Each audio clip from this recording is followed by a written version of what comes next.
we come today to Vision 12. So this is the 12th presentation in the sequence on vision. And one thing to note is that in this second year of our course, we are, instead of keeping track of where we are, we're keeping track of where we're going. The first year, we keep track of where we are, so that the simple arithmetical principles are our guide. We like to add up, where are we? We like to subtract, what have we missed? Perhaps to divide and multiply, but the first year has an arithmetical quality, and the English word that serves for that whole process, the whole genre, the whole family of process, is integration. So the first year is about integration, bringing together. And at the heart of bringing together, as we come in towards the center, we pick up speed and we pick up complexity, until towards the center of that integration target, the color changes to a red, a kind of a magma red. And the center of the target of integration becomes so intense that the old ancient Greek word that now is operative for the gestalts of that very fast, very complex process, symbolion, symbol. It means not brought together in a polite way, but thrown together. Thrown together, and we use the term implosive, so that the implosive quality of centering becomes like an exclamation mark. You're familiar with the old Sanskrit word Om. And when Om is written in English, we put an exclamation mark at the end. It's like that. It's a quality that universally is recognized as the pinnacle of recognition, the moment of realization. I remember one time, about 30, 40 years ago, talking to some Chinese engineers from China, and I said, "Oh, you're from Beijing?" And he said, "Beijing is the capital." One puts an emphasis, one puts the asymptotic rise, the exclamation mark, and when we come to our own realization, there is a moment. In computer language, they call it today, in a colloquial way, a point of presence. Abbreviated POP, in this kind of junkyard language that we find ourselves in. But the POP for symbols is that they cinch together all of the complexity of the entire gestalt of the world for us. And when that center is tied in the wrong way, it becomes a knot. When it's tied in the right way, and we'll talk about right in a moment, when it's tied with implosive care, with the courtesy of a wide, rich, nourishing background and the capacity to intensely honor what is real, instead of a knot, one ties it with a bow. And this bow is a present. It's a present to our future selves. It's an invitation to our future selves to open the bow and unveil the present. And the present is ourselves. Ourselves now changed. Because what went into that symbolic implosion was surrounded by the matrix of all of the complexity that went into making it. But now that we're there at that center, at that point of presence, so shaped and rounded is all the world that it forms what can only be described metaphorically as a cocoon. And out of that cocoon, the worm that we were emerges as something different. It emerges proverbially as the butterfly. Psyche, the butterfly, consciousness. And that consciousness, when it emerges with all the scintillating capacities of the entire world, summed up in an exclamatory presence. And that exclamatory presence, which looks out in terms of wholenesses.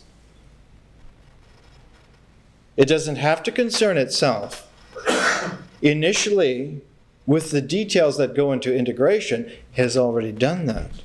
What it concerns itself with are the resonances and reverberations of its own presence, of its wholeness.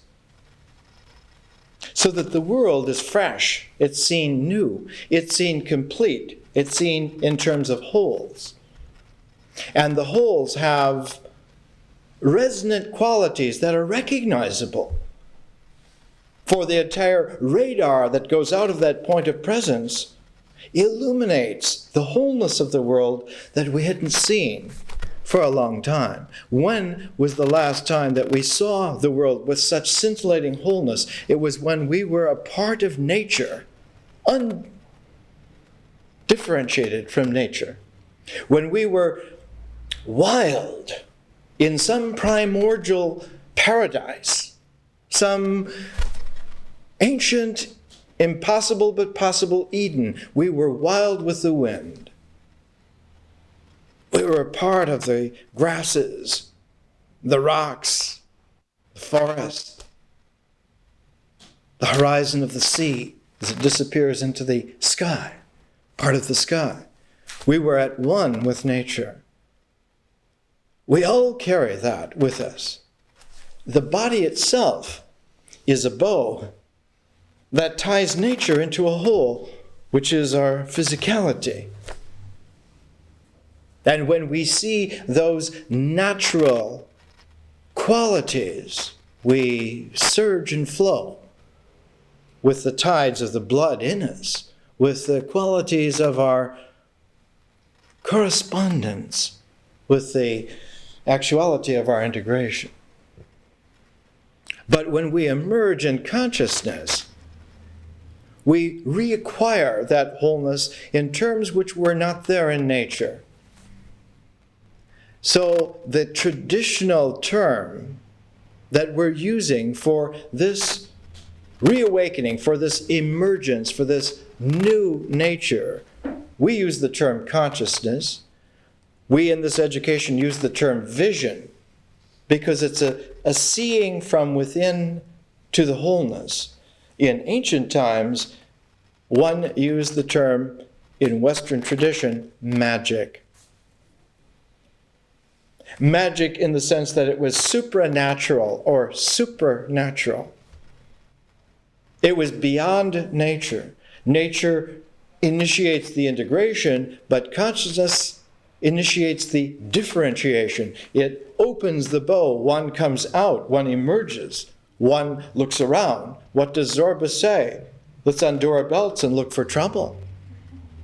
We are whole within a completely new world, and there are adventures to be had. And we're interested in exploring and having those adventures. But there are qualities that are now operative that we are unfamiliar with. In addition to the kind of coordinates that were familiar in nature we had the dimensions of space, the 3 dimensions of space, and the 4th dimension of time. We had a 4-dimensional continuum that had its own sinuous kind of energy wave vibrating through its process. Now the energy is somewhat more complex. It has an added dimension of consciousness. It has a 5-dimensional continuum. And so wherever time and space have their coordinating capacities, consciousness is now also there. And so one speaks in ancient wisdom ways that the world now has a quintessential quality, 5 elements instead of 4. Instead of there being a 4-element kind of frame of reference, there is also now a center which is operative and must be taken into consideration. 5. The 4 corners and the center. 5. Quintessential. It's a magical world, and what characterizes this magical differentiation is that it has the ability to set up proportions that were not visible in nature. Now there are symbolic structures that visioning is able to see secretly. In the invisible order of things and their movement, one now sees the trajectories, one now sees the navigable directions that are possible, and there comes a self-reflection that your adventures are completely free. But you must learn this new 5-dimensional continuum. You have to see and experience this new world. And this new world recursively requires that one be a new person. Now, very rarely in human history is this historically true, objectively true, politically the case, geographically the actuality. There were times when mariners first learned to brave open waters, to stop hugging the shore, and to sail out of sight of land. Those Ionian Greeks who 2,800, 2,900 years ago did this found that they were freed to go into amplitudes of distance that no one had ever gone to before. They thought of nothing of sailing from the Ionian coast of what is today Turkey, all the way out past Marseille, past the Pillars of Hercules, into the Atlantic Ocean.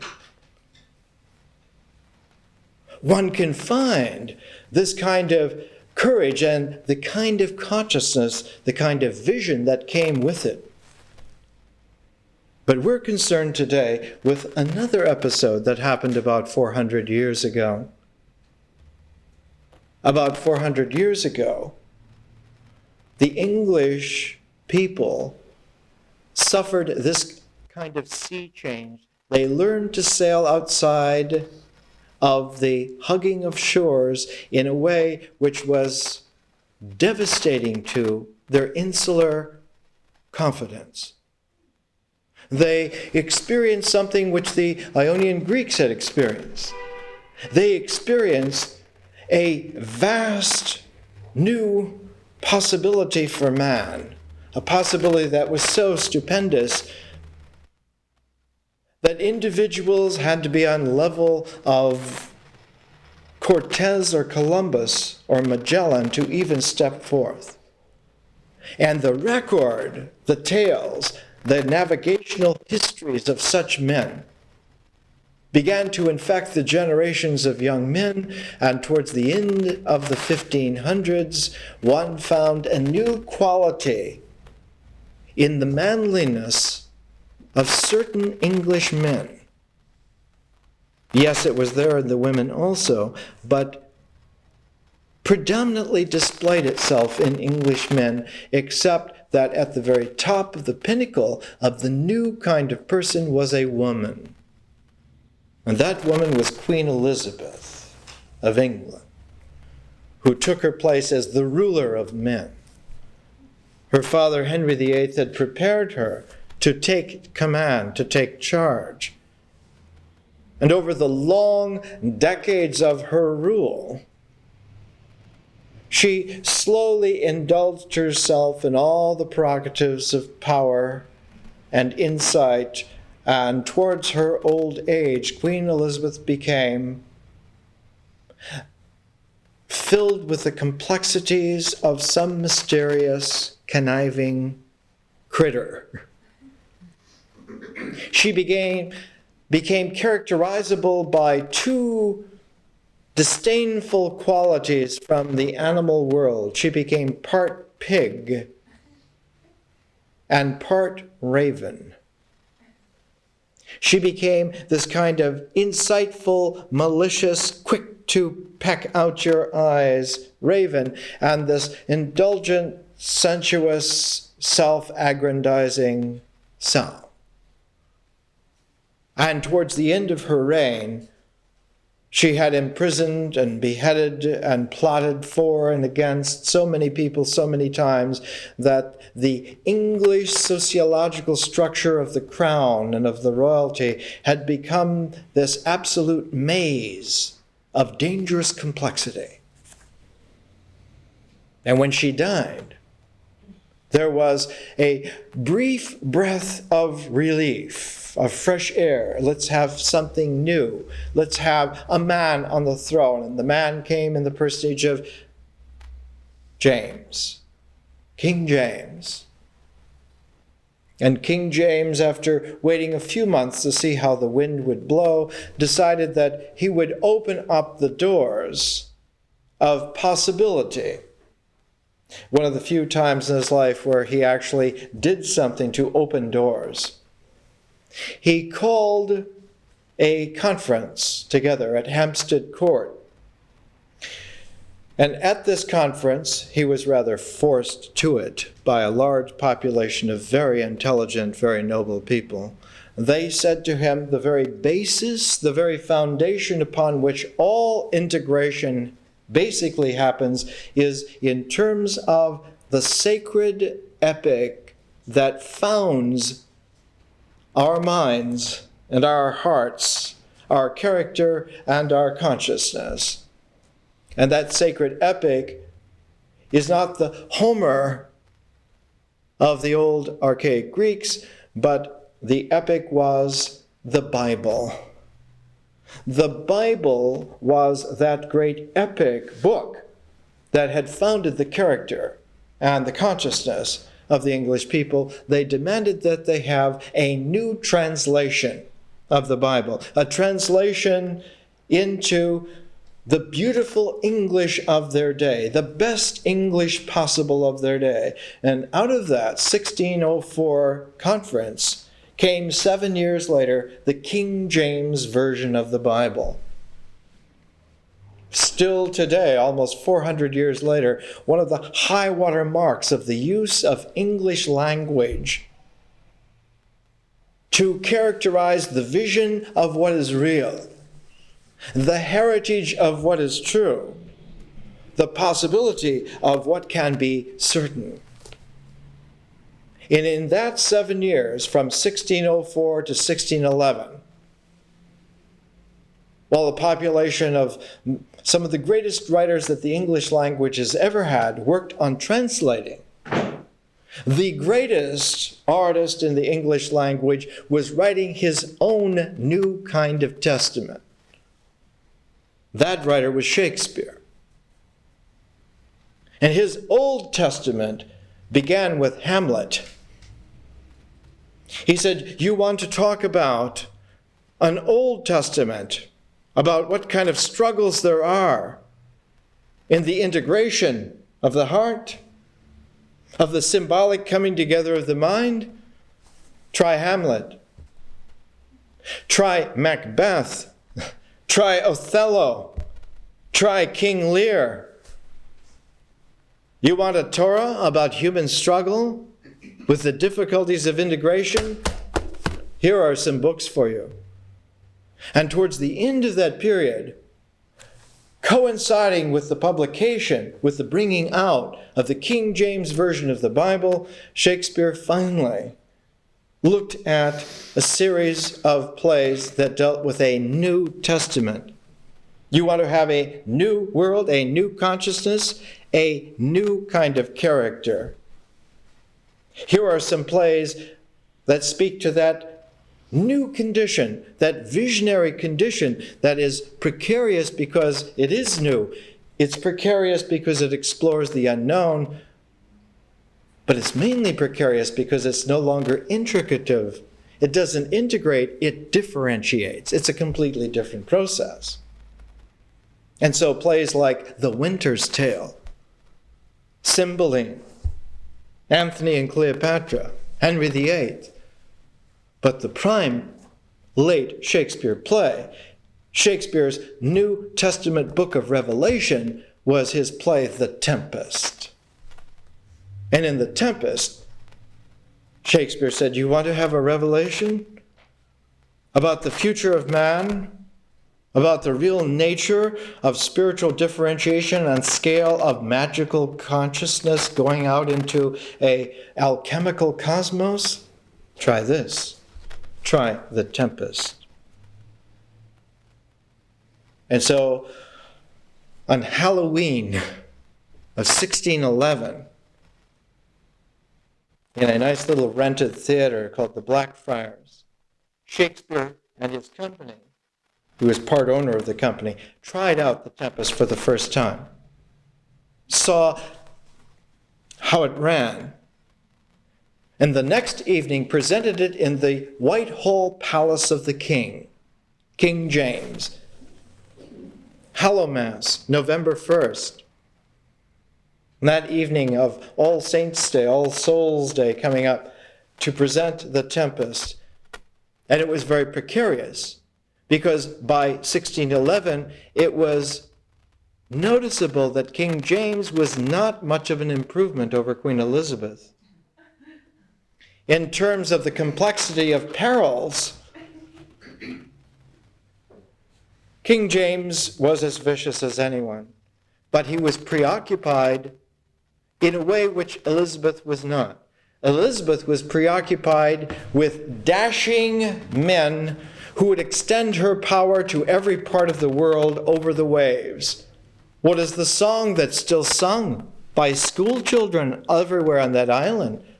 Rule Britannia, Britannia rule the waves.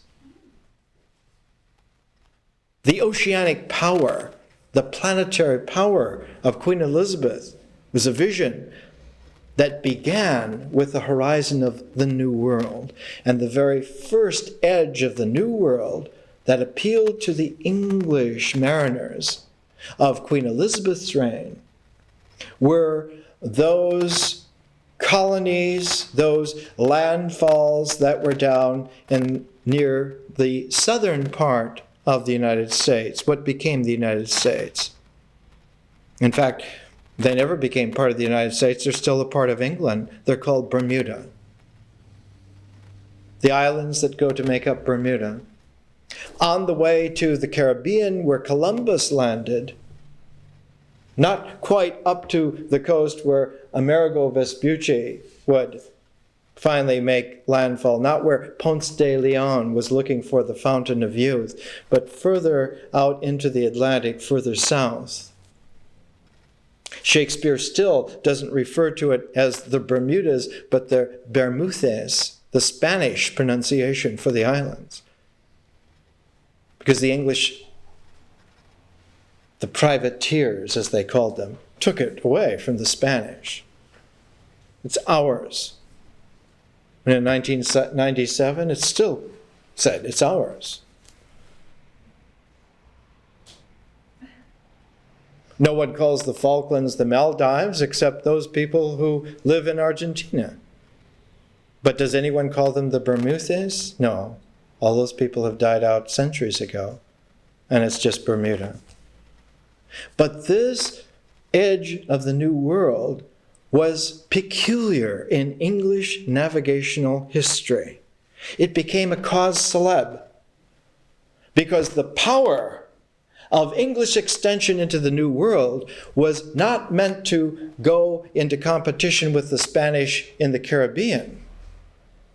It was meant to go to that broader continental landmass, North America, and the most prime place in North America that had been explored by that great visionary Sir Walter Raleigh. He had said, "We name this land for our Virgin Queen," and we call it Virginia. And so in London was formed the most powerful company. The wealthiest men with the most aggressive vision of what the New World was going to be was the Virginia Company.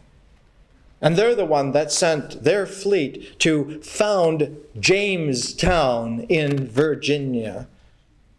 Yes, the terrain is already named Virginia, but the place is going to be called Jamestown. Royal power. That this group of wealthy individuals was headed by the king. Only the ships that went to found Jamestown in a huge storm were driven off course and got shipwrecked off Bermuda. And it took them a couple of years to rebuild their vessels enough so that they could go on and found Jamestown. And yes, Jamestown was founded. The Virginia Company became the beginnings of British North America. But the occult, secret, truthful happening was that Bermuda was the snag, the thorn in this whole enterprise, that the whole development of North America had a snag in it that was there in a shipwreck in Bermuda.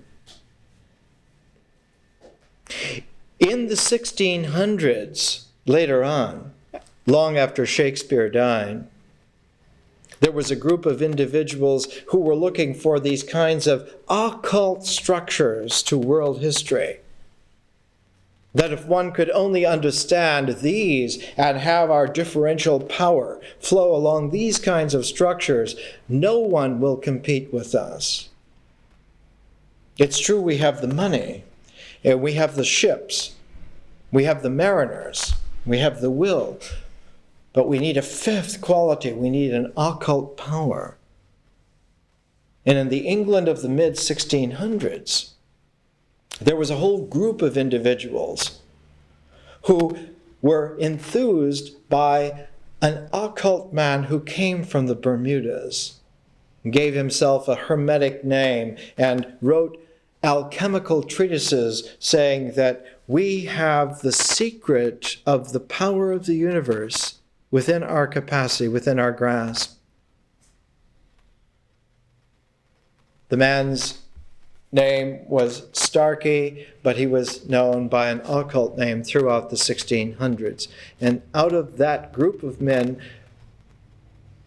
when the New World experiments seemed to founder, they decided they needed a more powerful organization to explore the true occult powers of nature. And so that group of men were transformed into what became the Royal Society, the world's first great scientific organization since ancient Alexandria. The British Royal Society, whose history is recorded by Thomas Sprat, and one can see in this the development that led to Boyle and Newton, and finally, a couple of 100 years later, led to the great Scottish mathematician James Clerk Maxwell. Maxwell, who for the very first time in world history was able to scientifically, mathematically express something which occult science had struggled to do from its earliest inceptions in Paleolithic times. It came to understand that light was an energy frequency and a continuum called the electromagnetic spectrum.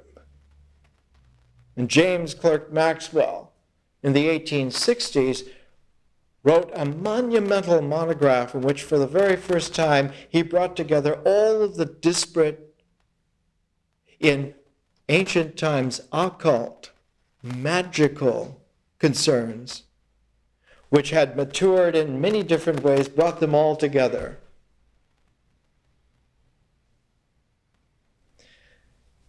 he wrote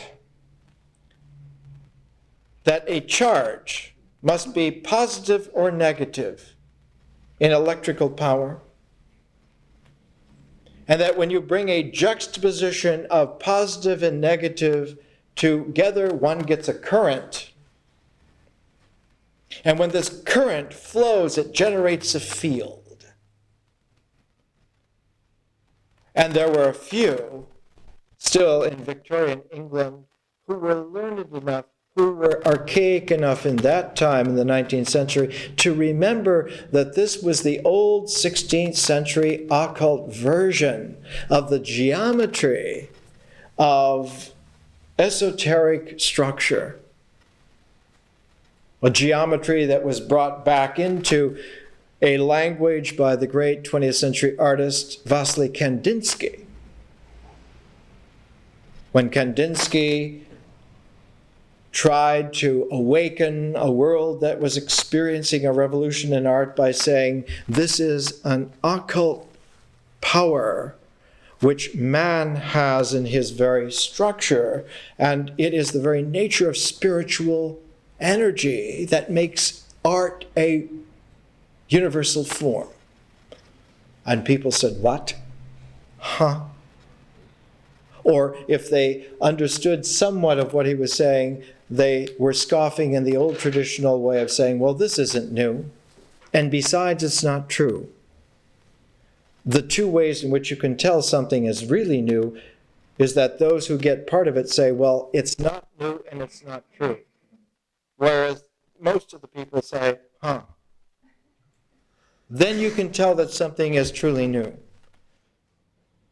Kandinsky, in order to supply the background when he found that people were illiterate, they were unread, they had no idea of the huge, complex heritage of man, he wrote another little book called From Point to Line to Plane. That's how art is generated. From point, in Rembrandt's painting, there were focuses called by one of my friends anchor points, where the brush actually makes contact with the plane of the canvas. To line, that a line is not drawn by a ruler from one point to another, but that a point, when it has movement, when a point, all of its own presence moves, its movement is described by a line. Generally not a straight line, generally some kind of powered stroke, some kind of sinuous movement that has within its own being the energy of the presence dynamically. So that you have energy as a presence and you have line as a dynamic. You have a charge and you have a current. Point and line were charge and current. And where the charge and current in Maxwell's mathematics generated the field, the point and the line in Kandinsky generated the plane. And it is this plane, this visual horizon, not a visual horizon simply of space, not a visual horizon even of space and time, but a visual horizon, a plane of five-dimensional conscious time-space. And art takes place upon that horizon. It grows out of and into and around and permutates and has possibilities out of that plane. Point to line to plane, charge to current to field. But in Shakespeare's day, all of that was as yet not discursively able to be said. But what could be said was what we would now recognize as a literary equivalent of Kandinsky and of Maxwell. And you find that in only one person in all the world at that time. And that person is Shakespeare. He was the only one who had a broad enough vocabulary. His English vocabulary, working vocabulary, was about 50,000 words. about 10 times what an educated person in the 20th century would have in the English language. But he had to go with that, this insatiable curiosity of the differential adventurer. He was looking for completely new qualities with this visionary five-dimensional quintessential plane, this horizon, this process of magical seeing, magical visioning. And the Tempest was his book of Revelation, was the pièce de résistance of his New Testament. It was the final exclamation mark of his Bible. That in this dramatic structure that had come down through the centuries and the millennium, that when the ancient Ionian Greek adventurers, navigators, explorers were first able to symbolically throw together the new qualities of space and time that came in the 800s, 700s BC, it took a couple of hundred years for that to come together and symbolically implode to some new discovery of form. And that new discovery of form came into the consciousness of a man living in Athens of the day named Aeschylus. Aeschylus, who created the form of Greek tragedy. And the creation of the Greek tragic form 2.5 millennia ago was the equivalent of Maxwell's field equations for electromagnetism. It allowed for human consciousness for the first time to survey an energized, dynamic field of possibility that included consciousness as a dimension. That in your calculations, you not only calculated the trigonometry of space and time, but the trigonometric, mysterious functioning of conscious space and time. And Greek tragedy is that great dramatic form that brings that into being. And it was so powerful that all the great thought of that generation and the following one went into that form. It's like Maxwell's field equations of the 1870s took 3 generations to mature. It didn't mature until one came into the middle of the 20th century. That one really understood electromagnetism, really got it. Quantum physics developed to such an extent by the 1960s and 70s that one could then speak with great confidence about a 5-dimensional continuum or even a 10-dimensional continuum of string theory. It came out later. But in Aeschylus's time, all the great thought was put there, and not just by the Greek tragedians like Sophocles or Euripides, but there was found a complement to tragedy, comedy. So Aristophanes put all his great thought. But the great thought was also put in by a combination of the two that were brought together.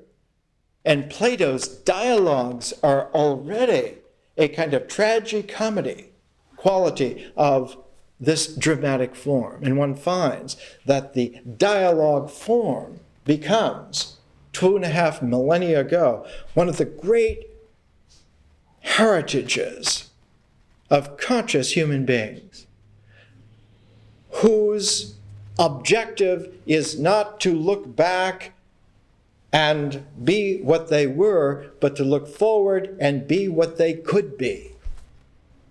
That the new artistic person that was coming into being at that time was a differential form, no longer a target that had some center, but rather like a prism.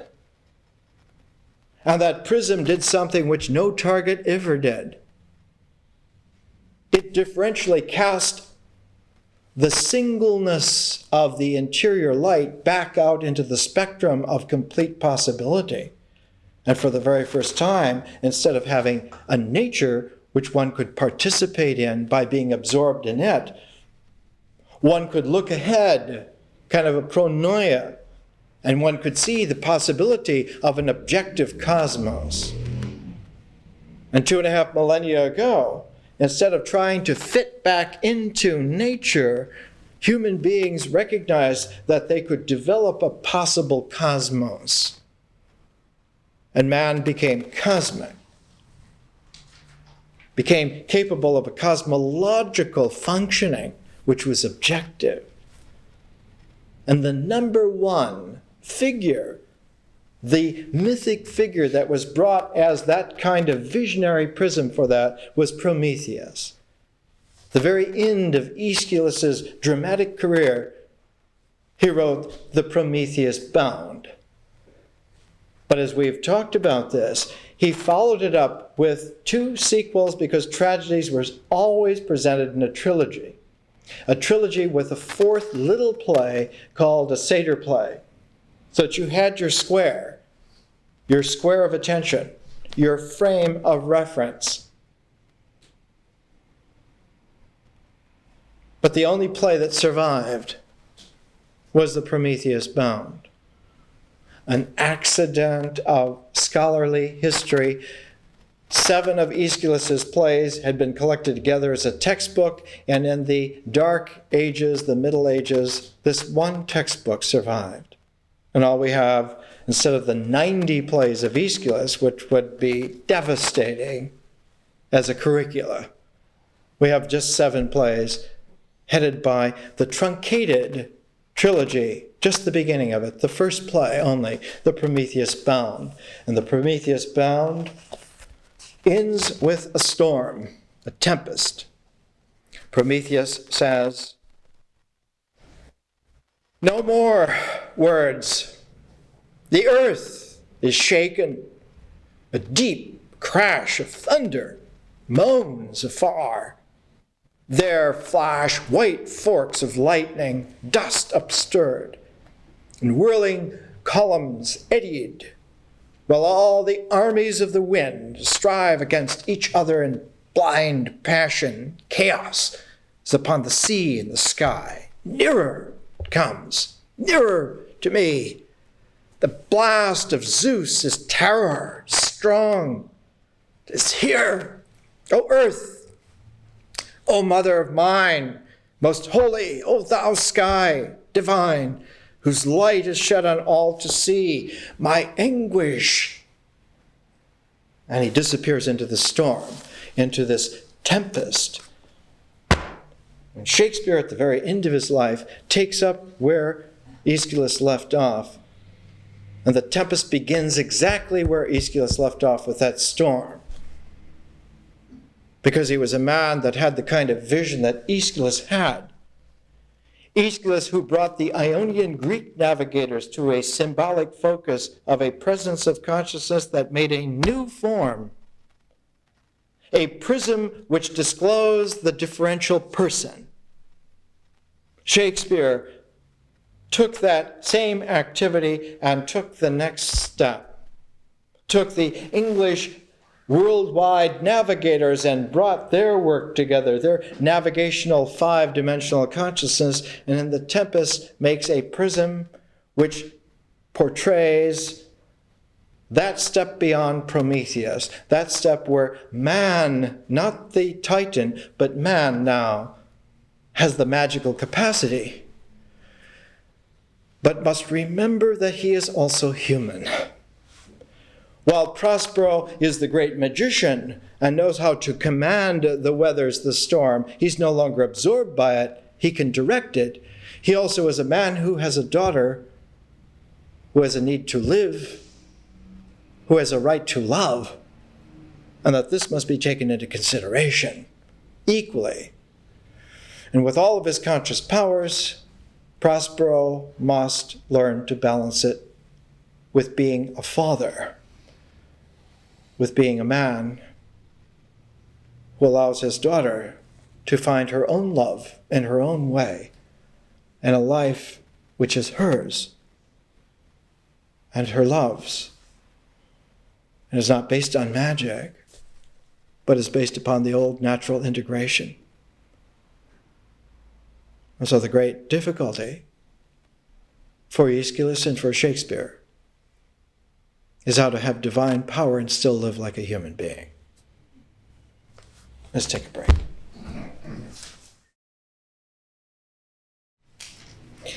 There is such a thing as the cult of Shakespeare. There are whole libraries devoted to Shakespeare. One of them is in Washington, D.C., the Folger Library, and they publish the Shakespeare Quarterly. And on the cover of this one, 12 years ago, is somebody's version around 1904 of Caliban from the Tempest. This is the Dr. Hyde, Mr. Hyde of Shakespeare.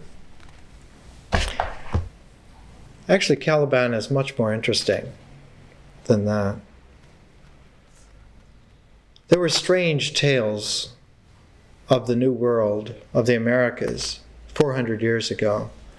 Anything was possible. It was an era where maps of the navigational charts of the ocean had monsters, sea monsters. And the idea was that in the hidden recesses of the world are very peculiar beings, some of them not very nice. One of the most fearsome of all of the old world figures is the evil woman, the evil old woman, the sea hag. We talked about a couple of months ago about how at the very origins of English literature is an epic called Beowulf, and how Beowulf as a young man slays this monster, Grendel. But when Beowulf, 50 years later, the old king, has to go up against an even more fierce monster, he loses his life in that. And the more fierce monster was the mother of Grendel. It is the mother of the monster that's truly difficult. Caliban is a monster, but his mother was very formidable. Her name was Sycorax. Sycorax in the Tempest is a witch who's exiled to this island off the New World to get her out of the Old. Her name in Greek, Sycorax, means heartbreaker. But there are many different ways of understanding her name. She's said to have been born in Argiers, which is the way in which English pronounced and spelled Algiers before the Restoration rather. So she has a North African, she has an Arabic origin, and in Arabic, Sycorax would be Sycorath, which means the deceiver, the heartbreaker, the deceiver. She's a blue-eyed hag. And when she came to this island, this enchanted island, the island was enchanted because it was inhabited by a spirit, a very high spirit that paid no attention to the integral level of human beings whatsoever, was like a whistle of pure consciousness. Like Shelley's poem on the lark, that spiritual lark that is able to fly so high that it disappears from our range of perception. Ralph Vaughan Williams once wrote a musical piece on Shelley's lark, and one hears the violin at the last play the melody in an ever-increasing crescendo until it whistles out of distance. Ariel was that spiritual being, and Sycorax, the deceiver, the heartbreaker, imprisoned this spirit into a knot of a pine tree and was there to be tortured until let free. And unfortunately for Ariel, she died And it wasn't until Prospero and his little daughter Miranda were in exile, also exiled to this island and brought there. And Prospero, with his occult books and learning, was able to determine that this spirit was imprisoned in this tree and to free Ariel from his imprisonment. And Ariel then owed him, like the genie from the bottle, owed him not just 3 wishes, but service. And so with Ariel, Prospero became the master of the magic, of the whole landscape. He became, in fact, the author of the Tempest, of the storm, which through Ariel he was able to describe. We would call, in the occult Western tradition, someone who is a magician in terms of weather would be a warlock, the male version of a witch. One of the most famous male magicians of all time was the great yogi Milarepa, who about 1,000 years ago was in such deep psychic control of nature and its weather patterns that when he heard one time that robbers had killed his mother, he cursed the robbers and they were all just killed with lightning bolts. And of course, karmically, it was such a terrible thing to have done this, that he had a deep karmic stain on his transcendent being, and was only able to release it by a penance that included becoming the historical Milarepa, the prism through which the yogic version of enlightenment was passed on to mankind. And the Kargyupa tradition of Tibetan Buddhism is the spectrum of Milarepa's prismed light, cleaned up by his teacher, Marpa, who knew how to refashion someone from scratch and just literally rebuilt Milarepa's personality. In the Tempest, Prospero must rebuild his own personality out of the tremendous power and magic which he has. He must learn to set it aside. It's very difficult for him, as it is for anyone who gains this kind of facility. It's very difficult to, one can't step down because that would be a regression, and the regression breeds what Sycorax was. The only way that can be handled is that it must be balanced. And this balancing is very difficult because if one tries to balance it on a horizon, you're always in this position of trying to juggle for the nuances, and what comes out of this is a kind of a regression known as seeking and searching for your identity, which is like trying to keep this balance between consciousness and animal-heartedness. And it's a fool's game, because that kind of balance is always going to be dynamically out of balance. That's its nature. It should be. So finally, the resolution is that one has to build a complementation. And in this complementarity, one has a wholeness, which is a dynamic balance, which is based not upon weighing something on an external measurement, but weighing in terms of each other the fullness and the reality of that wholeness. But it takes an alchemical quality in order to do that. For the only way to bring two together in a complementarity is that the centers of each must be exchangeable. And so that process of wholeness is known as love. One is willing, one is able, and two do exchange that secret center of selves.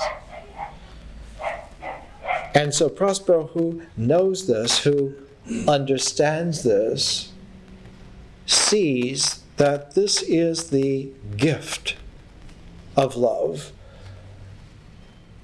There is no one for Prospero, but there is a daughter who at the time of the Tempest is 15 years of age, just coming to 16, and she is ready.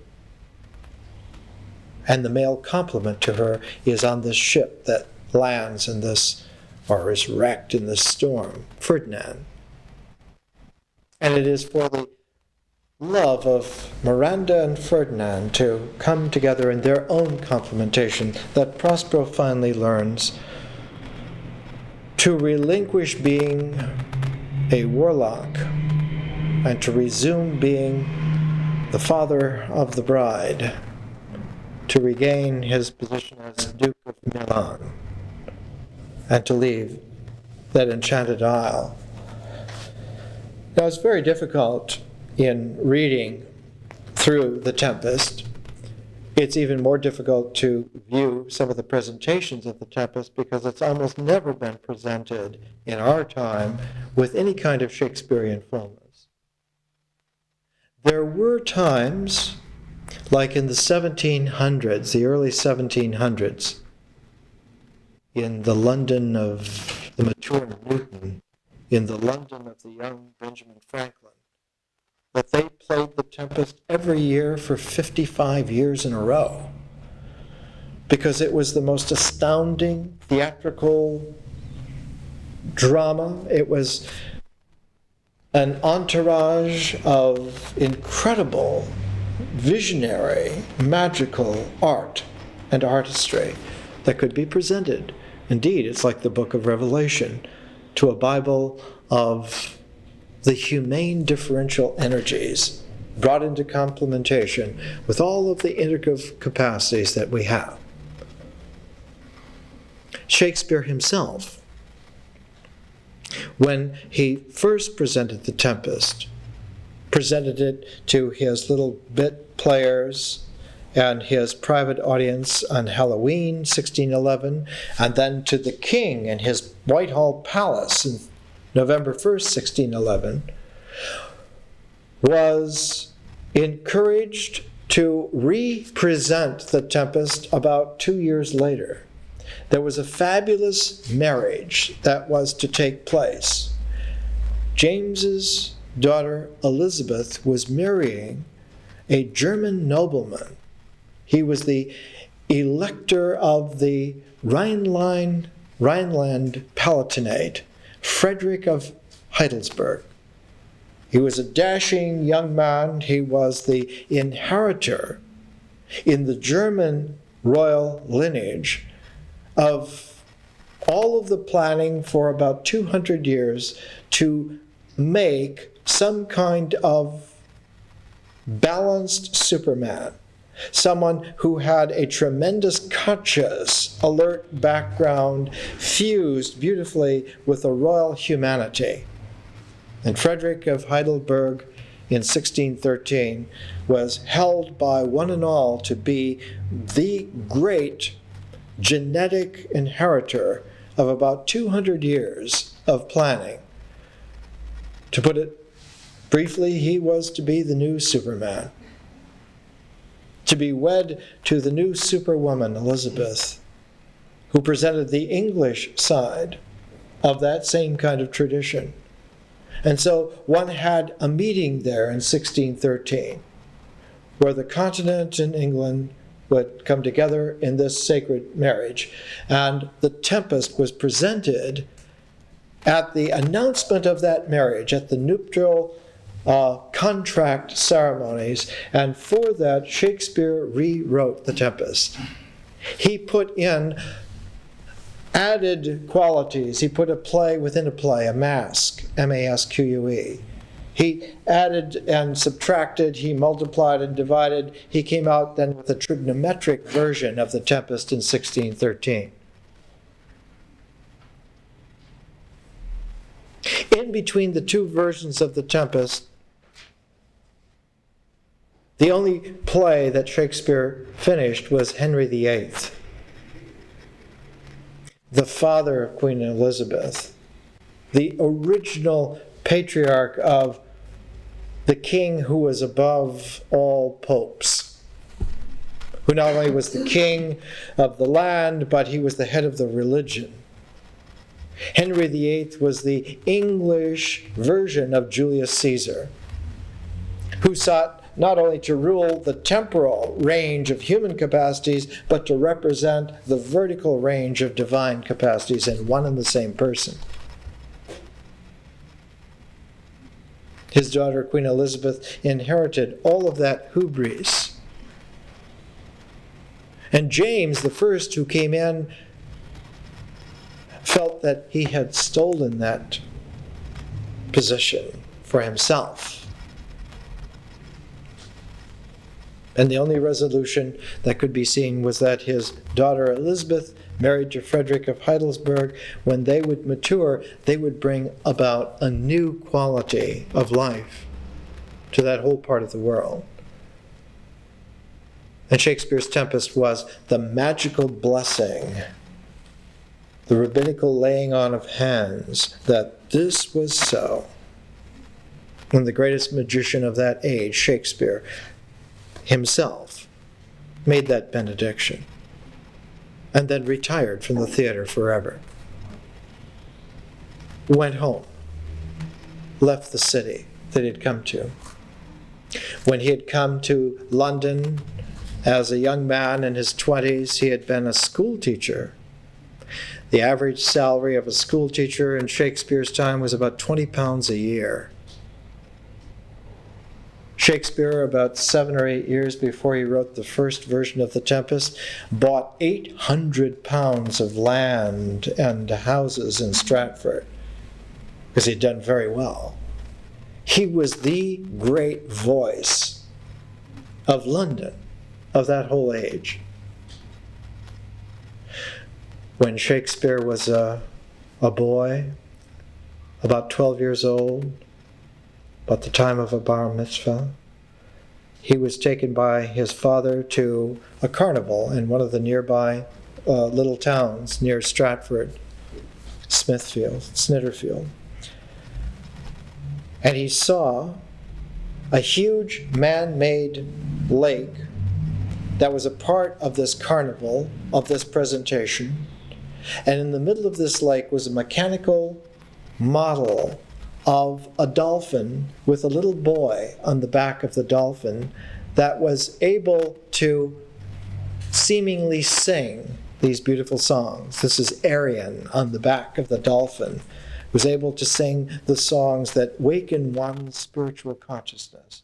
And this just entering adolescent boy, Shakespeare, woke to the wild wonders of language. That there is a kind of language that wakens the heart and the mind together. That occasionally there are human beings who are able to speak this way, who have this capacity. That if one were to investigate the structure of such a language, one would come out with a study which the ancient Greeks and the Romans after them, and all the other European languages after them, a study which was called rhetoric.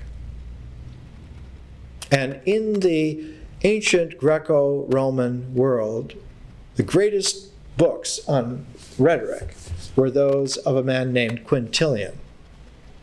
And they're translated into English in 4 volumes in the Loeb Classic Library, published by Harvard University Press here. In Quintilian, which Shakespeare certainly knew, one finds this kind of language. I will now proceed to the next subject for discussion, which is, as I have said, that of tropes or modes, as the most distinguished Roman rhetoricians called them. Modes of speaking. Rules for their use are given by the teachers of literature as well, but I postponed the discussion of the subject when I was dealing with literary education because it seemed to me that the theme would have greater importance if handled in connection with the ornaments of oratory, and that it ought to be reserved for treatment on a larger scale. What Quintilian is writing of here, he's saying that the discussion of the modes of language are better reserved for oratory, for spoken language, rather than written language. Because the modes have a quality in spoken language which is hidden in written language. Why is this so? One has to go all the way to the end of Book 9 in Quintilian to find this out. He writes, "The best judge as to rhythm is the ear, which appreciates the fullness of rhythm or feels the lack of it, is offended by harshness, soothed by smooth, and excited by impetuous movement, and approves stability, while it detects limping measures and rejects those that are excessive and extravagant. It is for this reason that those who have received a thorough training understand the theory of artistic structure, while even the untrained derive pleasure from it." So the ear is the organ. Hearing is the sensory mode by which the modes of language are most delicately picked up. That is to say that spoken language has the capacity of a music. That the spoken voice, when artistically choreographed by a magic consciousness, approaches the effect of music. We find it difficult in this age of the rock band, until perhaps the appearance of the rap artist, to realize the indelible qualities, the almost hypnagogic figures that come out in a spoken language. That there is a magical capacity, there is a conscious time-space which is enunciable. When people called Jesus the Word, they didn't mean so much a written word, but a spoken word. When one wishes to hear God's work, one listens to the Torah. The whole reform 2,400 years ago of Ezra and Nehemiah was that the Torah was available in a written form, but no one took the time to read it. And so all of the men of age will assemble on every Sabbath and hear a portion of the Torah read out loud, declaimed by voice. And that over a period of 3 years worth of Sabbaths, they would have heard the whole Torah. And one could then say to them, "You are men, don't tell me you don't know the law, you have heard it yourself, sitting here." There's something about the ear that as the language comes into the ear, in the most ancient and archaic of all of the human perceptions of truth, one can hear it. The eye can be fooled by legerdemain. It's difficult to fool the ear. The ear hears the slightest nuance. It is only a differential consciousness that recalibrates itself so that the eye becomes as capable, and finally more capable than the ear. So that conscious vision, as a trope, refers back to seeing rather than hearing. When one sees in the book of Job, the denouement, the book of Job written in a dialogue form, hence it's a version of Greek tragedy. In fact, Horace Callan once wrote a beautiful monograph on the book of Job as a Greek tragedy. It shows that the Jewish writer of that time, about 160 BC, understood the Greek tragic form well enough to write Jewish wisdom in a Greek form. And the taste test was that Job repents in dust and ashes because he had heard of God with the hearing of the ear from the Torah, but he repents because now mine eye seeth thee. Not the natural eyes, but the inner eye had seen. The inner eye belongs to the transcendent person, belongs to the differential prism of the person, who is the first objective threshold from which one can see the first actual horizon. The full spectrum of the person is the horizon from which one can see for the first time the objective cosmos in its actuality. Before, the best that could be done was one saw mythic figures stamped onto, projected onto the sky, but from the differential consciousness of the person, one can for the first time look and see the stars themselves and realize that they are objectively there. They are other suns, but farther away. There are other planets other than this. There are other peoples other than what one has ever met. And those others, different, more than one could imagine. World without end. Differential possibilities of conscious beings without limitation. Then one gets an idea about glory. Then one gets a sobering perspective of what divinity might actually be. Not something to be cubbyholed and petted on occasion when one remembered to do so.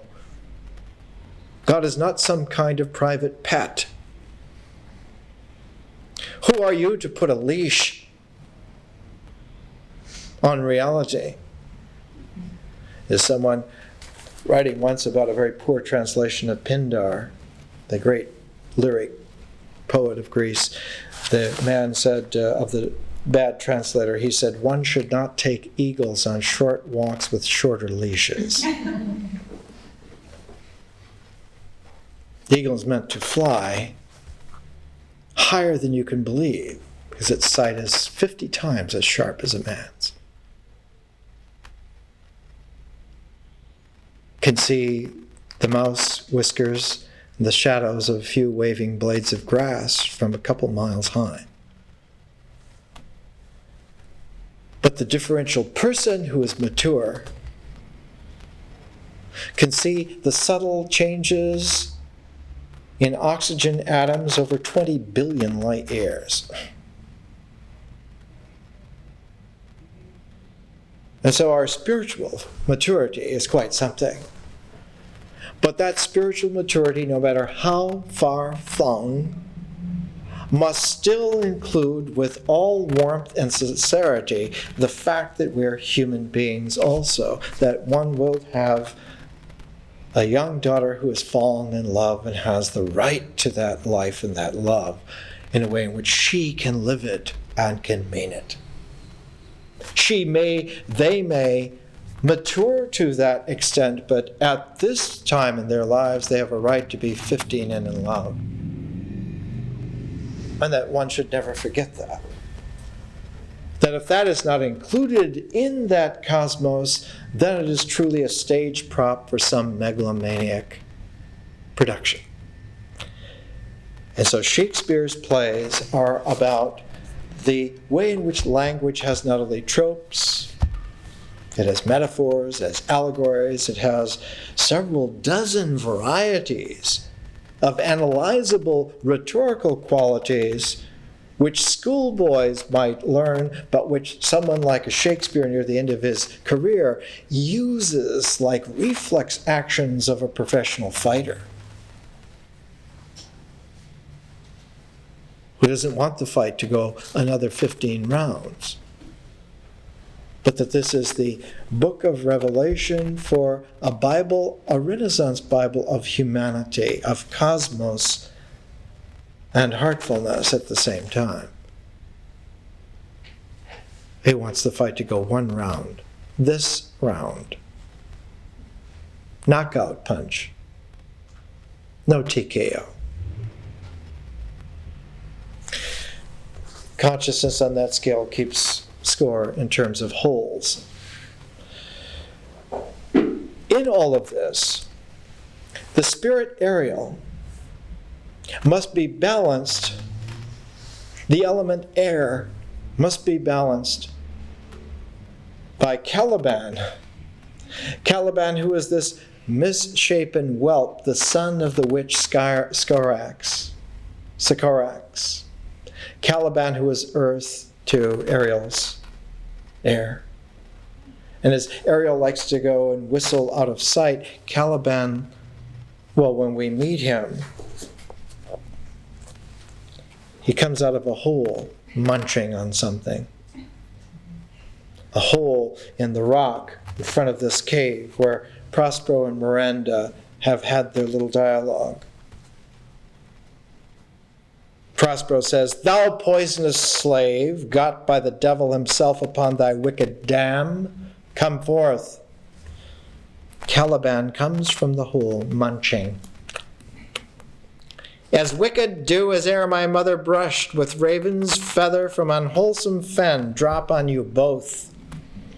A southwest blow on ye and blister you all over. For this," says Prospero, "be sure, tonight thou shalt have cramps, side stitches that shall pen thy breath up. Urchins shall, for that vast of night that they may work, all exercise on thee. Thou shalt be pinched as thick as honeycomb, each pinch more stinging than bees had made them." Caliban, snarling, "I must eat my dinner. This island's mine. By Sycorax, my mother, which thou takest from me when thou camest first, thou strokest me, made much of me, wouldst give me water with berries in it, teach me how to name the bigger light and the lesser.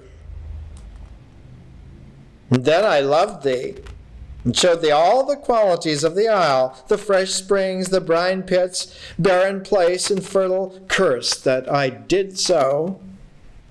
All the charms of Sycorax, toads, beetles, bats, light on you. For I am all the subject that you have, which first was mine own king, and here you stye me on this hard rock, whilst you keep me from the rest of the island. Thou most lying slave, whom stripes may move, not kindness, the stripes the lash puts on. I have used thee, filth as thou art, with human care, and lodged thee in mine own cell, till thou didst seek to violate the honor of my child. Oh, wouldn't it had done? Thou preventedst me, I had peopled this entire isle with Calibans. And so it goes on. Caliban is described as a freckled whelp. He is what we recognize in genetics as a mulatto which is a mixing of different genetic pools to such an extent that it's at the very edges of conceivability that they form a living being. Caliban is from the very edges of possibility of a life form, from the polar opposites. Instead of being a commensurate, that capable of a complementation, he's a polarity that just manages to be. He's on the very edge of conceivability.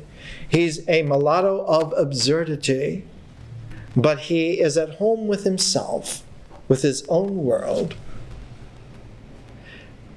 Ariel is exactly the opposite. Ariel is from that threshold beyond the possibility of interracial human fertility. Ariel is a spirit. He doesn't belong to the human realm at all. And he has to be reminded constantly about the human realm, because he not only just doesn't forget, he just doesn't recognize it. So Prospero again and again has to remind him, this is what's happening. This is how you got here. This is why you do my bidding. I'm in charge. And Ariel has only one recurring thought, and that is he wants to experience himself in his own way. He calls that his liberty. Caliban would like to be Caliban, and Ariel would like to be Ariel. And Prospero holds them both in check. So Prospero's magic self is the complementation of Ariel and Caliban, of earth and air, held only because he is master of fire and water, the two elements that are the transformational elements. Earth and air are held and they are mutable by fire and water. The two universal solvents are fire and water. The two universal solvents are fire and water until alchemy comes into play. And when alchemy comes into play, there's a third universal solvent that occurs upon the earth. It occurs occasionally in nature, but it occurs especially because man makes it. And that third of the universal solvents is alcohol, the fermentation of sugars. Fire, water, and alcohol are the three great solvents. And what's peculiar is that in the nourishment of the body, there are some minerals, there are some vitamins that are water soluble, and there are others that are only soluble in alcohols. And the human body needs, for its maturation, those minerals and vitamins that are soluble in alcohols.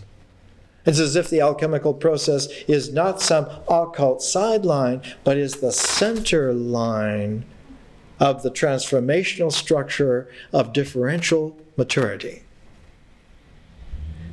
symbolized by the fact that one needs occasionally a glass of wine also. It's not enough to have the Paleolithic fire. It's not enough to have the Neolithic rains. One has to have the third element of human civilization, the symbolic civilization's glass of wine.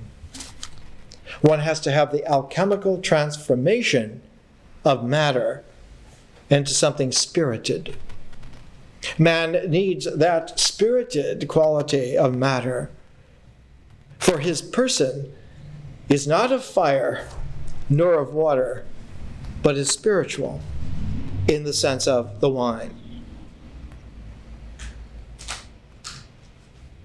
It's also there because one is not there courtesy of nature as a plant which grows only in nature, but of a plant that has been tamed, has been selected out and refined, like the natural goat grasses that were selected out in two great transformational eras about 7,000 years BC.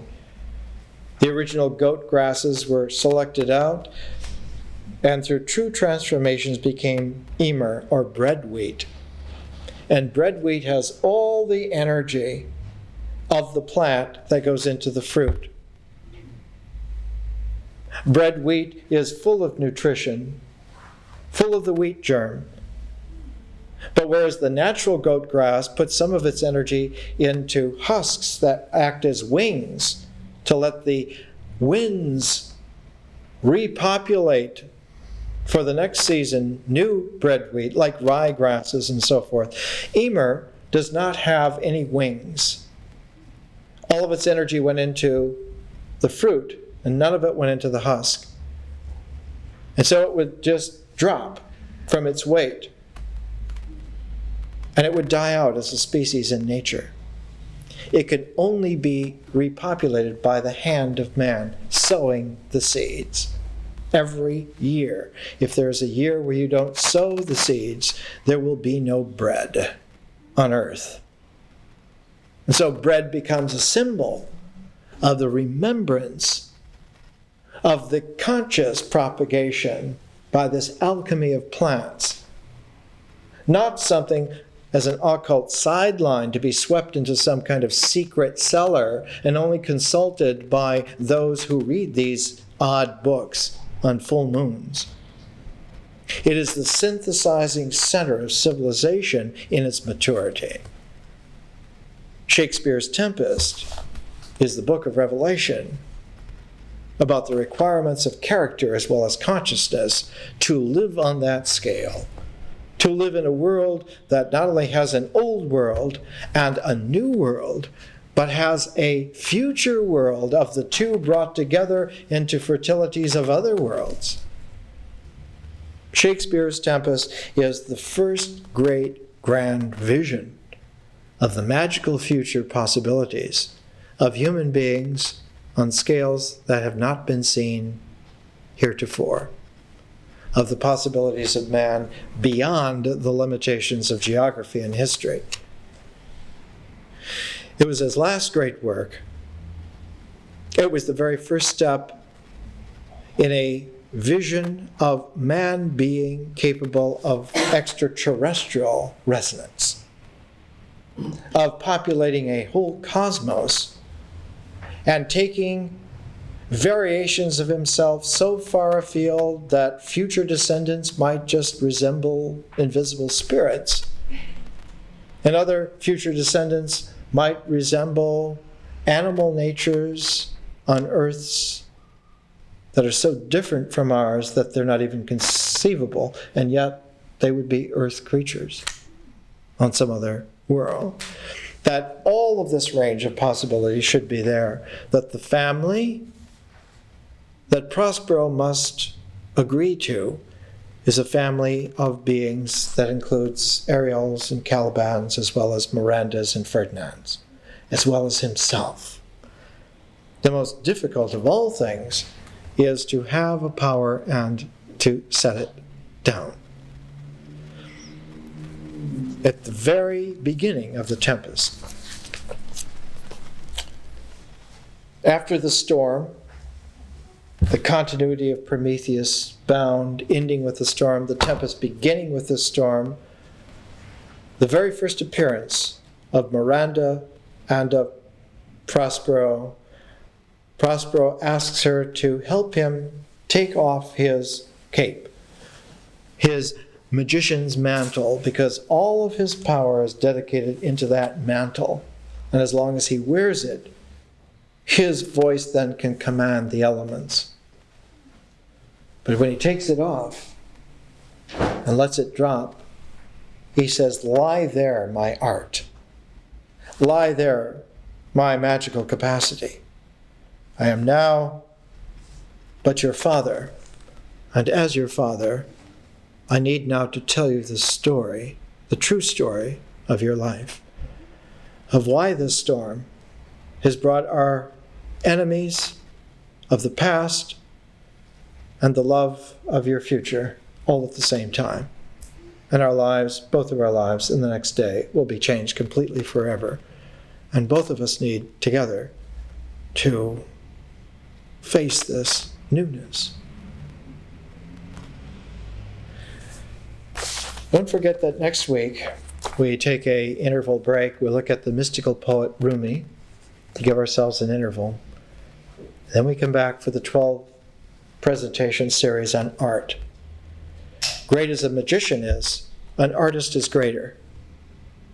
And the first thing we'll look at are two of the great artists at the beginning of the 20th century. In fact, they lived through half of it, and one lived through the first 3/4. Max Ernst and Vasily Kandinsky.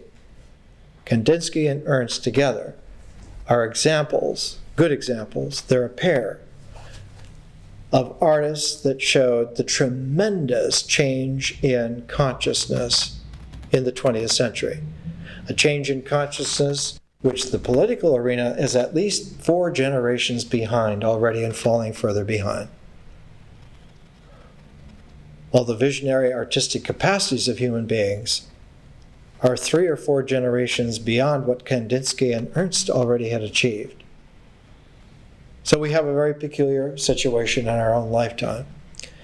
As individuals and as small groups, human beings are already extraterrestrials.